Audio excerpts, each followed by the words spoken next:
Muchas gracias, buenos días todavía. Para mí es un placer estar con ustedes, como siempre, tratando de poder impartir algo de los conocimientos. Gracias por la presentación, licenciada.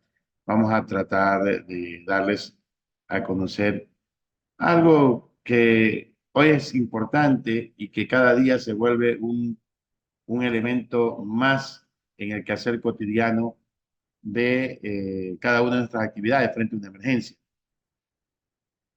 Ok, ahí estamos ya, ahí nos vemos. Realmente esto es importante decirles a ustedes, el tratar, el manejar lo que es la emergencia. Hay una función importante, básica, que es el tema de que es manejar una emergencia en equipo, sobre todo el paciente, sobre todo el momento en trauma, conociendo hoy en día que cada vez más son los accidentes de tránsito, son los accidentes de diario que ocurren. Yo manejo también, soy el jefe del servicio de emergencias de la institución del Cuerpo Bombero y ahora también me encargo ya hace 3 años de lo que es el servicio de emergencias en el ECO 911 Guayaquil, Segura hoy en día, manejado por Segura. Y hay que tener en cuenta que los accidentes ocurren todos los días y hay que estar preparados. La preparación la tenemos en aula, sí, pero creo que el ejercicio diario nos puede conllevar a que hagamos cada una o cada vez más las acciones frente a estas emergencias. Ya lo dice la OMS, la OPS, que definitivamente las causas de muerte o las causas de accidentes son las más altas hoy en día. 5,8 millones de personas en el mundo ocurren o tienen o llegan a tener algún tipo de accidente. Entonces, debemos estar de alguna manera preparados y hoy se vuelve un poco más complejo, al menos en nuestro país, hoy lo que estamos viviendo hoy en día, que es el tema de la violencia. Antes estábamos enseñados a, a tratar ciertas dolencias, ciertas patologías que eran cotidianas. Hoy en día tenemos un grupo o tenemos la presentación de un grupo de patologías que más bien ya se enmarcan hacia acciones violentas, con la aparición o con la presentación del uso de armas de fuego o el uso de arma blanca, ¿verdad? O el mismo, como decía al principio, el tema de los accidentes de tránsito. Yo tengo un cuadrito acá, este cuadrito que nos marca a nosotros referencia a los accidentes. Si ustedes se pueden dar cuenta, el 23% de los eventos, estos 5,8 millones, son accidentes de tránsito, ¿sí? El 11% son homicidios, el 15% son suicidios. Y tenemos por ahí otros conjuntos de patologías que tienen que ver con el trauma, un valor representativo que más o menos nosotros podemos llegar ahí al 18%. Y esto conlleva que estas personas esperan la respuesta inmediata.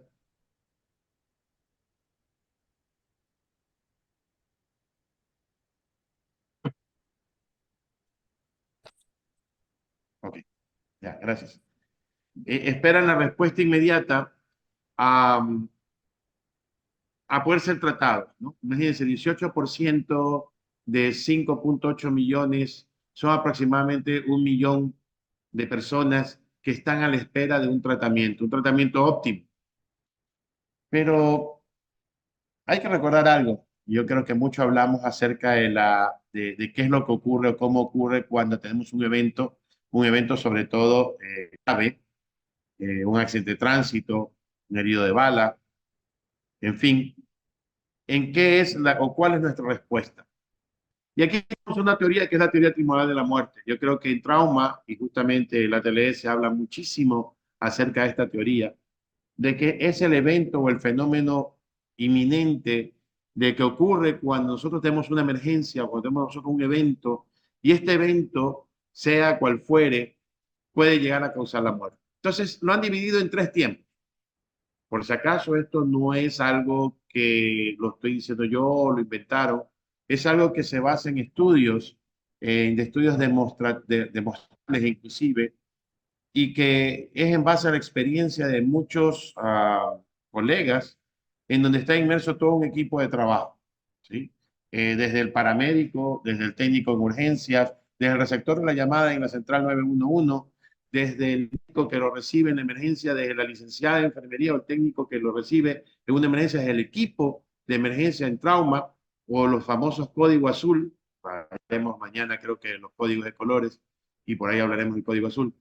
Y justamente es el representativo de esta acción, de tener en cuenta de que es todo un equipo. Dentro de la teoría tribunal de la muerte hay una responsabilidad entonces.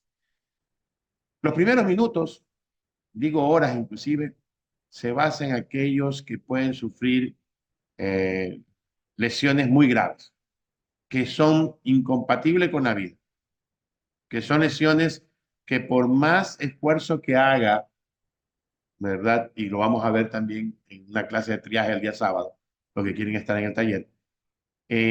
Por más esfuerzo que hagamos, a lo mejor ese paciente no va a poder sobrevivir o las lesiones que tiene le van a dar unas secuelas que definitivamente terminarán en la muerte.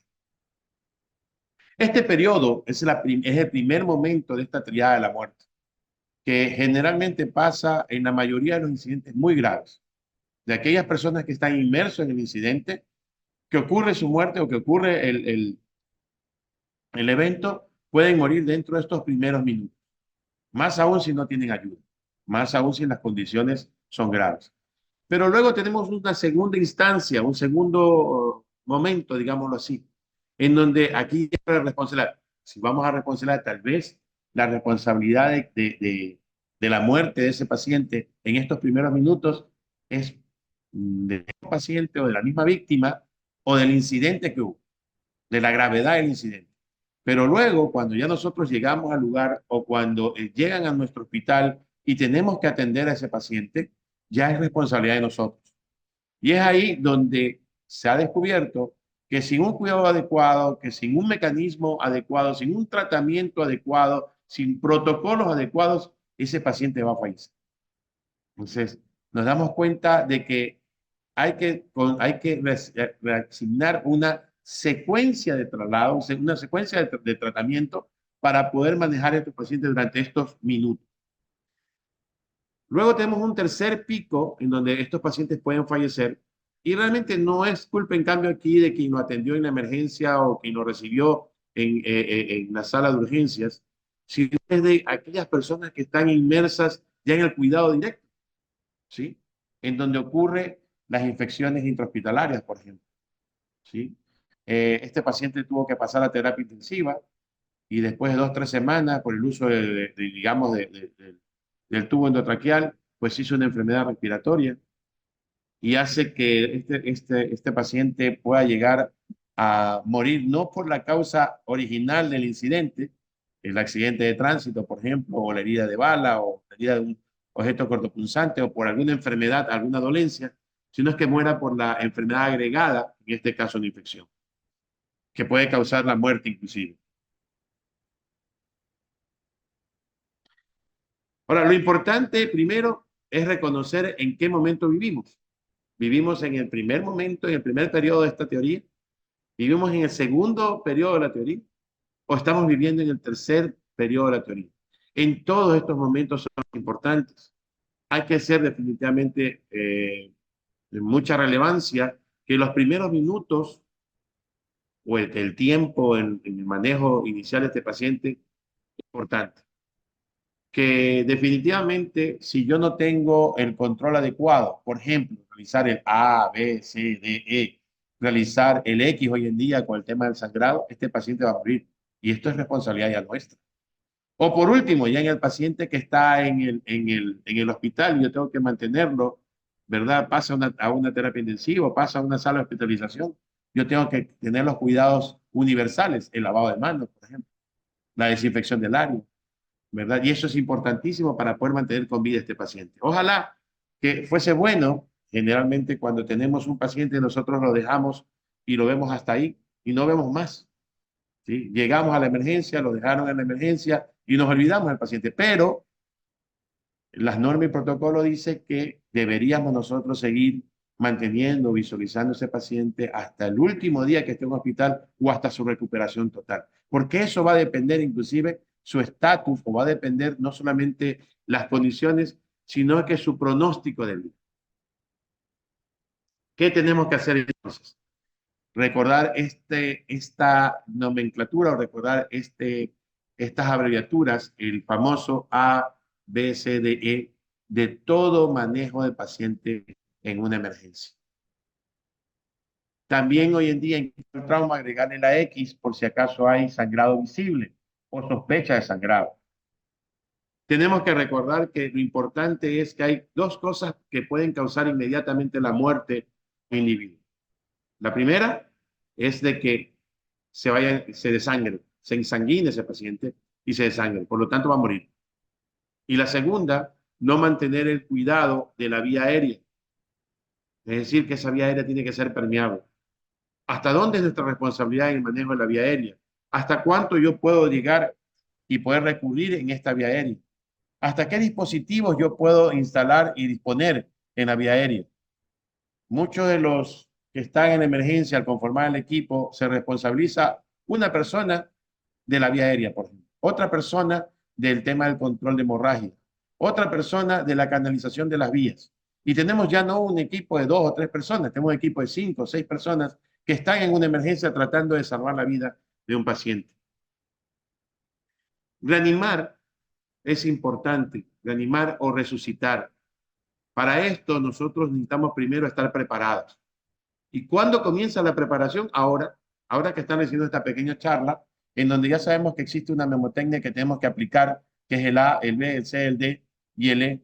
En el caso de cualquier paciente, y en el caso de un paciente con trauma, agregarle el X. Y sabemos que es X, A, B, C, D. Con esto nosotros poder trabajar en este paciente definitivamente. Luego, que ese paciente sea valorado o previo la llegada al hospital, tiene que ser valorado. Y esto se llama triaje. Lo vamos a ver el día sábado. Una vez que llega al hospital y bien valorado, porque a lo mejor no voy a recibir un paciente que le duele la cabeza versus un paciente que tiene una herida de arma de fuego en el tórax. ¿Hay una diferencia? ¿Cuál de los dos será emergente? ¿El del dolor de cabeza o el de la herida en el tórax? ¿Cuál de los dos es más emergente o urgente? ¿Cuál de los dos se convierte en urgente emergente? ¿Ah? El de la herida del tórax.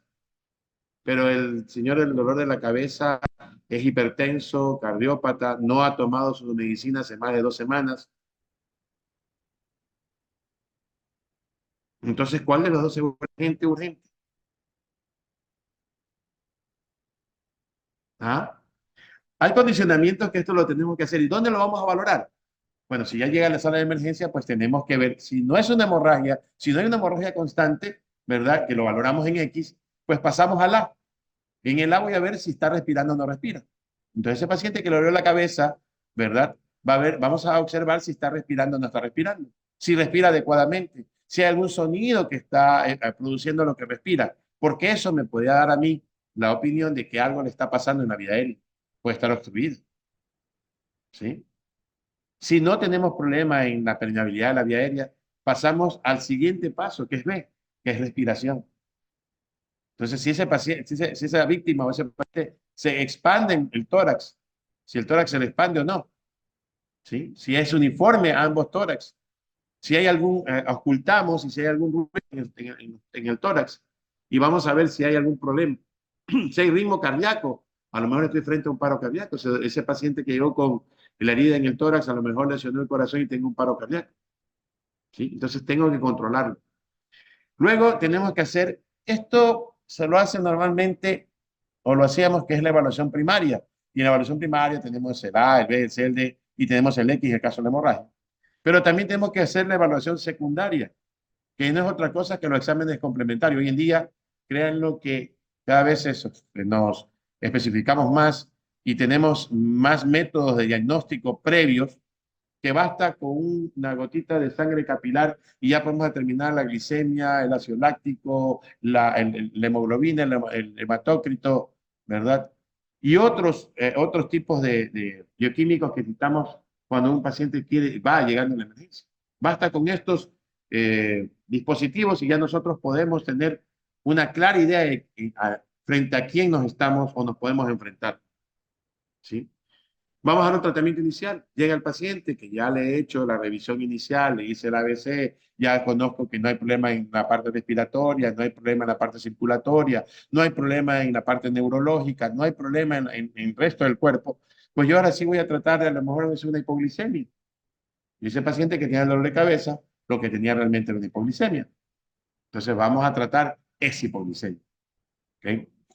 O a lo mejor ese paciente es diabético y lo que tiene es una hiperglicemia, está haciendo una cetoacidosis diabética, ¿verdad? Y basta los diagnósticos que tenemos y basta este mecanismo de verificar cómo está la ventilación, cómo está en B la ventilación, cómo está en C la circulación, cómo está en D el déficit neurológico o cómo está definitivamente el resto de su cuerpo, la exposición en E. Yo me puedo dar cuenta que cuáles son las lesiones que posiblemente puede tener este individuo. Y ahí tenemos dos fases. Habíamos hablado de la teoría timoral de la muerte, en donde hay una responsabilidad nuestra, que es a partir del segundo pico, cuando ya llega y tocamos a esa paciente, esa víctima. Tenemos un tercer pico, que es responsabilidad definitivamente del hospital, porque si se llega a infectar, no es otra culpa que del mal manejo del hospital. Pero también hay una responsabilidad prehospitalaria, es decir, aquellos que trabajan en el área prehospitalaria y que permiten de alguna manera poder manejar estos pacientes eh, antes de que lleguen al hospital. Y ellos son los que van a asegurar de pronto la vía aérea, de pronto la respiración, de pronto hacer los primeros tratamientos iniciales para evitar el sangrado, el control de la hemorragia, aplicar torniquetes, vendajes compresivos, en fin. Y como les decía, la fase hospitalaria, ¿no? En donde está compuesta por un área de reanimación. Bueno, uno llega al área de triaje. Nos hemos dado cuenta también de, no sé si algunos de ustedes van a los hospitales y ven sus hospitales o ven o trabajan en hospitales y se dan cuenta cómo es el recibimiento en el área de emergencia. Entonces tenemos una admisión de la admisión. Cuando llega el paciente que está muy enfermo, bueno, sí, también no llegan todos los pacientes que deben de llegar, pero cuando llega un paciente que realmente está enfermo y que necesita la emergencia, pues pasan por todo un proceso, ¿sí? Y a lo mejor cuando llega a ser atendido ya el paciente está molesto, muerto, ¿sí? Entonces, de esto se quejan mucho a nivel de hospitalario, se quejan muchísimo, y esto hace que se desfigure lo que es la atención hospitalaria. Yo les había comentado que uno de los procesos es el triaje. Vamos a hablar algo cortito ahora, pero en el taller vamos a hablar algo más.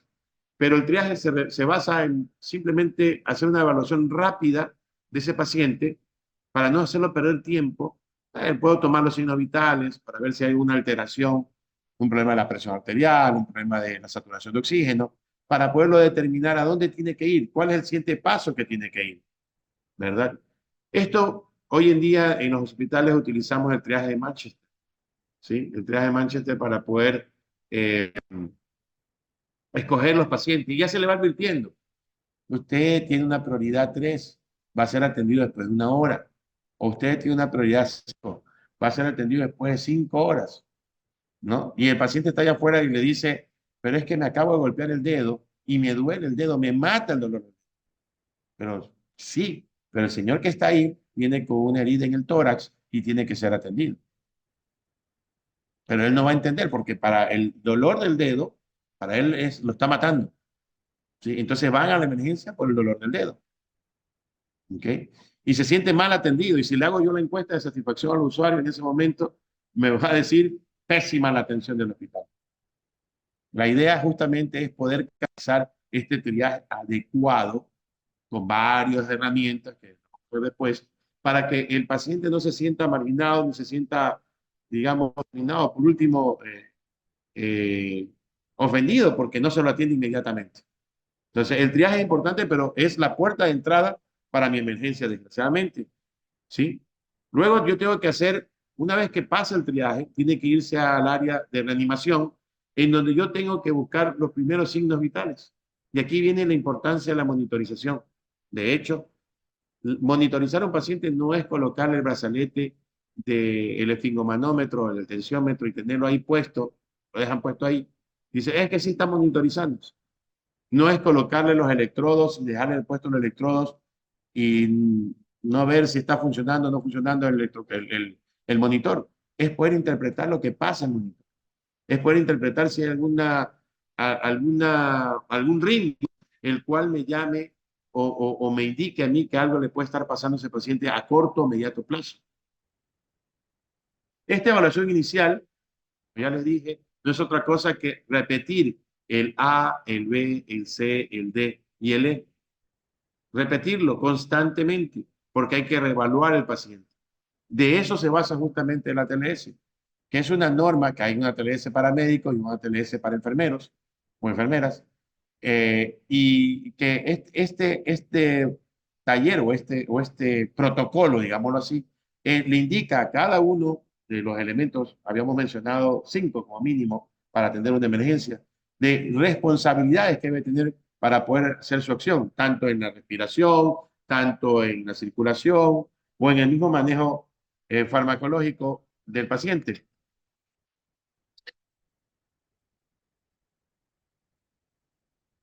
Como les decía, el punto importante en el ATLS es mantener esta memotecnia, y entre ellos está el evaluación de la vía aérea.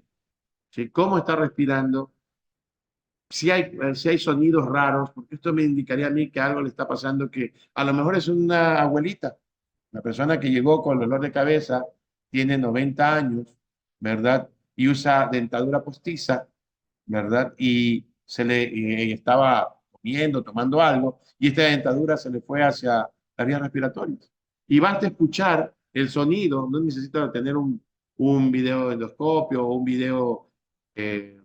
endoscopio, un video laringoscopio para poder ver qué es lo que está pasando en su vía aérea, sino es que el sonido ya me dice a mí que algo le está pasando en la vía aérea, ¿sí?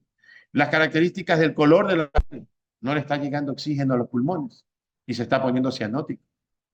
¿Sí ve? Basta con verlo, no necesito tener equipo sofisticado. Y esto lo hacemos siempre en esta evaluación primaria o esta evaluación inicial, que no necesito equipos o elementos que me puedan sofisticados para poder dar un diagnóstico. Basta con lo que aprendía o lo que estaba aprendiendo acá o lo que aprendí en la universidad, a diagnosticar en base a lo que veo, a lo que escucho, a lo que siento, toco, inclusive percibo o escucho, ¿no? Es importante. Lo otro es inmovilizar, porque aquí hay un famoso hecho que es el tema del puente, que no es otra cosa que tratar de eh, unir o proteger, en este caso, la columna cervical, que está en bastante cuestionamiento hoy en día. Hay una revisión últimamente, el tema del uso de collarín en pacientes que no han sufrido por la cinemática del trauma, hayan sufrido o posibles lesiones en columna vertebral. Pero para esto necesito saber cómo pasó el incidente, cómo pasó el accidente, para poder determinar si le pongo o no le pongo el collarín. Pero lo importante es mantener el collarín. Aquí ya me puedo ir dando cuenta de todo en conjunto, inclusive ya puedo irme hasta D para ver cómo está el déficit neurológico, porque un traumatismo de cráneo me dice a mí, ¿verdad?, que hay severas lesiones porque hay alteración de la conciencia, el paciente está estuporoso, no está orientado, hay alteraciones en la dilatación de las pupilas, ¿no? Yo no necesito un equipo, no necesito la tomografía por último, basta que le pregunte cómo se llama, ¿verdad? Y si es un varón y me dice el nombre de una mujer, y si le digo que si es de día o de noche, y si estamos de día y me dice que son las 12 de la noche, es porque él está completamente confuso, ¿verdad? Si yo le hago con mi linternita y le verifico y incido en las pupilas y se dilatan o no se dilatan, yo veo que ya hay una alteración, y esto me indica a mí que hay un problema a nivel cerebral, que seguramente tiene un trauma craneoencefálico, que seguramente puede tener una lesión del parénquima cerebral.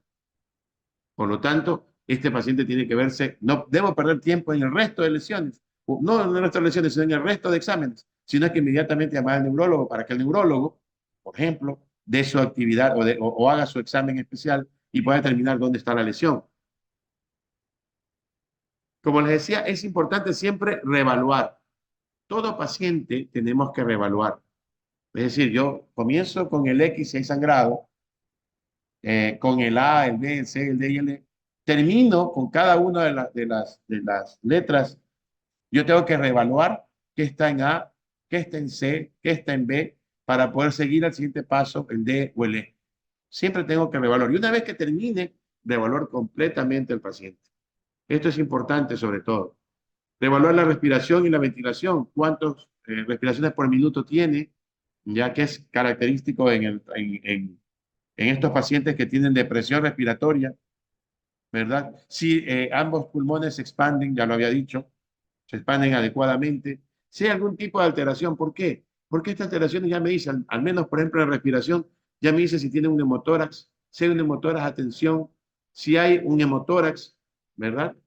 Solamente con verlo, inclusive con escucharlo, ya me dice si es un hemotórax simple, ¿verdad? Que es una lesión causada por el mecanismo de la lesión. Pero debo estar empapado de cómo fue el mecanismo de la lesión para poder saber y sospechar que tiene uno de estos tipos de situaciones. El otro gran peligro, y alejándonos un poco de la respiración, es la circulación, ¿sí? Nosotros tenemos aproximadamente entre 5 a 7 litros de sangre, depende de la contextura también, ¿no? Los más flaquitos a lo mejor tengan 5, los más gorditos como nosotros tenemos a lo mejor entre 7, 6, 7, ¿verdad? Y el perder aproximadamente el 40% del componente sanguíneo en nuestro cuerpo puede conllevar a que ese paciente muera, ¿sí? Yo les cuento una experiencia. Yo era residente en el Hospital Cantonal de la Libertad hace muchos años atrás, ¿ya? Y ahí a las alturas de donde están los baños estos termales, de que se bañan con lodo, ¿ya? Que queda como unos, digo yo, ya 25 minutos de libertad. Hubo un accidente de tránsito. Un señor se había estrellado, lo habían sacado del vehículo, pero no se percataron que su pie había quedado atrapado en los pedales del vehículo. Al sacarlo, se dieron cuenta que tenía una fractura de tibia y peroné, pero nunca hicieron nada para tratarlo. Mientras lo llevaron al hospital, cuando llegó al hospital, el señor era blanco como un papel, ¿sí? Había perdido, yo digo, casi su 100% de sangre. Este paciente llegó en malas condiciones, con una respiración agónica, ¿verdad? Por más que se trató de poder estabilizarlo, de hacer el A, el B, C, el D y el E, no se pudo hacer mayor cosa porque la lesión había una fractura de tibia peroné expuesta, exsanguinante, y en el transcurso o en el trayecto de los 25, 30 minutos hasta que llegue al Hospital Libertad, el paciente había perdido mucha sangre y el paciente falleció. Entonces, miren ustedes cómo el tema de la circulación es importante, el control de la hemorragia es importantísimo, sobre todo para poder valorar, para poder controlar y para evitar que se muera ese paciente. Los señores que lo llevaron caritativamente decían, pero si él venía hablando hasta hace unos minutos, él estuvo hablando hasta cuando dimos la vuelta por el, no sé cómo se llama un colegio que hay por ahí, dimos la vuelta hasta por ese colegio y estuvo hablando, ¿sí? Estuvo hablando con nosotros. Cuando llegó inconsciente, vuelto estuporoso, ¿verdad? Con una respiración agónica, pero el paciente murió. Hay que darse cuenta siempre de este problema, que a veces tenemos visión de túnel, ¿ya? Y no nos fijamos de la situación que está pasando esta víctima y dejamos que pase y no damos cuenta de hacer un control, un buen control de hemorragia. ¿Ok? ¿Cómo nos damos cuenta? Definitivamente por la perfusión, ¿no? La capacidad que nosotros tenemos, si ustedes se miran ahora la palma de la mano, debe estar rosadita, ¿ok? Pero si estamos anémicos, a lo mejor está blanca. En un paciente que haya perdido sangre, se va a volver blanca. El relleno capilar, que no es otra cosa que aplastar el pejo del dedo por 3 segundos y luego contamos 1, 2, 3 y vemos si se rellena nuevamente y se pone rojo, significa que está en un buen relleno capilar y por lo tanto hay buena irradiación de sangre. Si no ocurre esto, se demora más de 3 segundos, pues tenemos un paciente que tiene una anemia. No solo la causa de una anemia puede ser hemorragia, puede ser por cualquier otro factores. Una deshidratación, pacientes que ahora les gusta irse a la playa y asolearse, ¿verdad? Y tostarse ahí en el sol, o pacientes que por algún motivo están frente a, no sé, consumieron algo y les hizo daño y están frente a una diarrea. Entonces puede conllevarlo también a una deshidratación severa. Todos estos pacientes pueden hacer hipovolemia. Como les decía, la pérdida de sangre nosotros más o menos tenemos entre 5 a 7 litros ¿verdad? Esto conlleva que una pérdida de entre el 40% y más puede provocar la muerte del paciente, ¿sí? ¿Dónde ocurre la mayor parte de pérdidas de sangre? Aunque es poquita la sangre, los traumatismos de cráneo interno, por la cantidad de sangre puede aplastar el cerebro, comprimir el cerebro y producir la muerte. Pero ahí no hay más allá de 100, 120 mililitros de sangre. La lesión en cuero cabelludo son muy exsanguinantes. Por lo tanto, sobre todo en los scalp, sobre todo hay que hacer un buen vendaje para evitar que sangre y hacer los primeros pasos de control de hemorragia, que es colocar un apósito, hacer compresión en el lugar y de esta manera pues yo frenar el sangrado. Pero donde sí hay mucho sangrado, por ejemplo, es el tórax. Cada hemitórax puede llegar a tener entre 2.000 a 2.500 centímetros cúbicos de sangre. Es decir, prácticamente si hay una lesión en un pulmón, nosotros tendríamos entre el 30 al 40% de la sangre en ese pulmón. El abdomen, aproximadamente entre unos 2.500 a 3.000 centímetros cúbicos. La pelvis en las mujeres, inclusive, imagínense un embarazo ectópico roto, ¿verdad? O una lesión puede tener también un sangrado de 2.000 centímetros cúbicos. Y los huesos largos, sobre todo el fémur, puede tener un sangrado que puede llegar a tener entre 1.000 a 1.500 centímetros cúbicos de sangre. Ahí lo grave es que hacen generalmente estos huesos largos, donde hay bastante musculatura, lo grave es de que se hacen síndrome compartimental, que luego produce una toxemia generalizada y produce la muerte también. Y uno de los principales, y eso es responsabilidad nuestra, es el control del sangrado, el control de la hemorragia. ¿Y cómo lo hago? Reponiendo. ¿Qué voy a reponer? Solución salina, cristaloides. Es lo que yo tengo que reponer. ¿Cómo lo voy a reponer? Con dos vías periféricas, lo más importante, siempre colocar dos vías periféricas. Y esto está por si acaso en el protocolo ATLS. Dos vías periféricas con catéteres gruesos, los más gruesos que pueda conseguir. Generalmente por facilidad usan ustedes el 20, el 22, pero lo importante aquí es usar más allá, un 16, 18, si tengo 14, un 14, para poder colocar en una buena vena periférica. Si no tengo una vena periférica, lo importante es poder llenar o poder cubrir la sangre que se está perdiendo, el líquido que se está perdiendo, y esto lo puedo hacer con eh, la colocación de un catéter intraóseo. ¿Ok?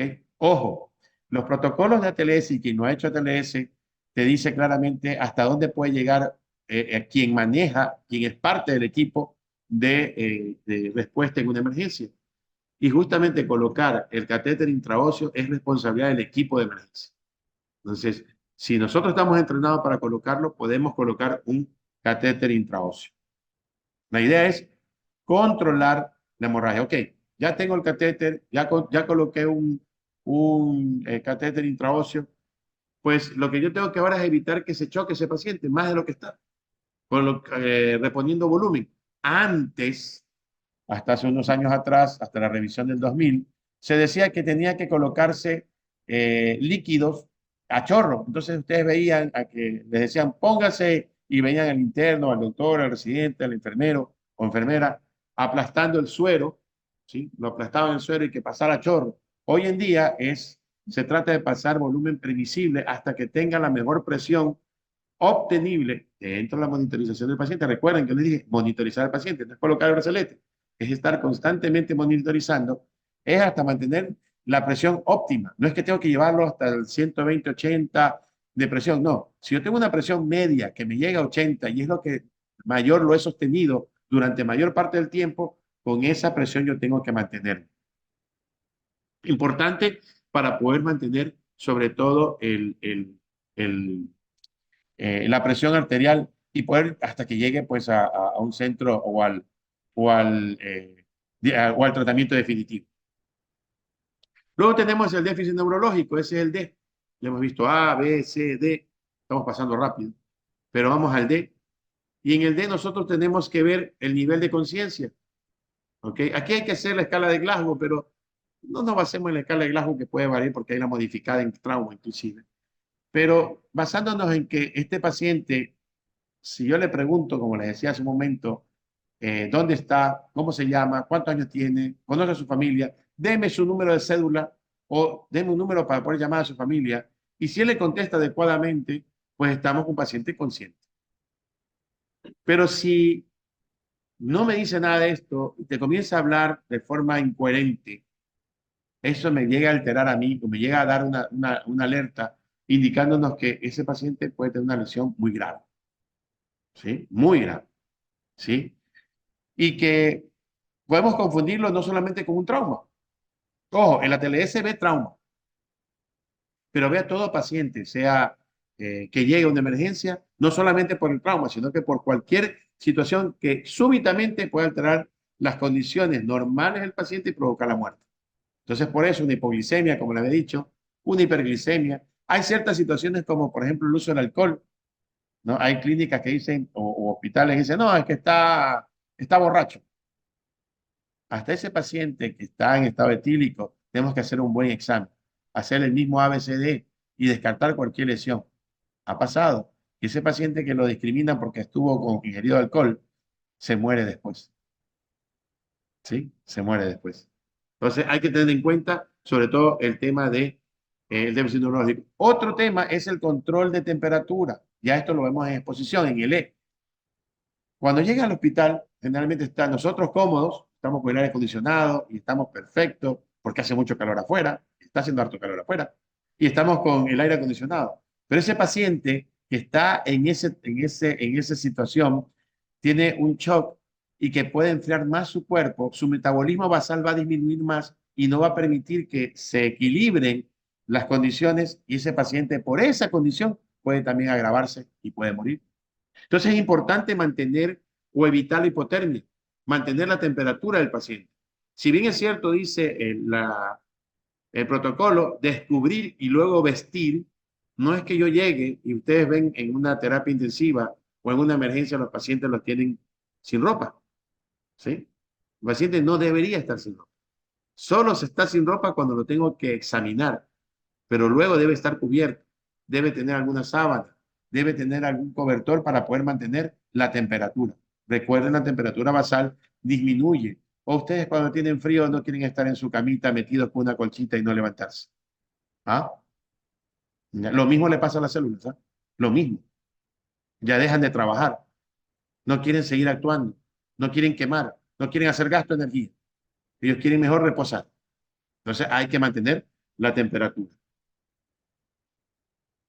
Como les dije, todo esto podemos tenerlos también ciertos agregados de valor que se llaman, que son los dispositivos con los cuales eh, de alguna u otra forma, mantener la monitorización del paciente.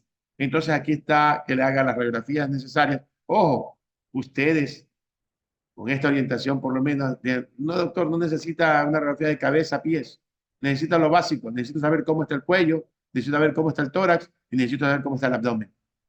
Ahora, si ustedes ven que hay una lesión en un hueso, pues bueno, vamos revisando si hay un hueso largo o hay un hueso corto que tiene alguna lesión para el tratamiento definitivo. Pero ustedes llegan al hospital y ustedes ven la orden de radiografía y le dicen de cráneo a P lateral, columna cervical, columna dorsal, tórax, abdomen, cadera, extremidades, ¿no? Entonces ese paciente, mientras está en rayos X, se está empeorando y puede morir. Entonces, esto no tampoco hay que exagerar. Creo que aquí las radiografías rápidas que deben hacerse, columna, tórax y hacer un FAS, que es el eco de abdomen. Otro de los elementos que sí nos puede servir a nosotros es la monitorización electrocardiográfica o con un monitor que nos dé derivaciones para tener eh, un trazado cardiológico y esto nos permite saber si ese paciente no tiene un infarto, no tiene alguna lesión cardíaca, a más de las lesiones con las cuales ingresó. Otros exámenes complementarios que es responsabilidad, se recuerda esa parte de la mitad de la muerte, que es complementario, que es justamente el uso de los catéteres vesicales, sondas nasogástricas, son responsabilidad nuestra, responsabilidad de quienes llegan, quienes van a actuar en el equipo de respuesta en emergencia. Los catéteres, como les dije, la sonda nasogástrica, importante para poder evitar que se vaya extendiendo más con las diferentes maniobras que nosotros realizamos. ¿Sí? Colocar la sonda vesical también es importante porque me permite a mí valorar la diuresis y ver si no hay un sangrado a nivel de periné.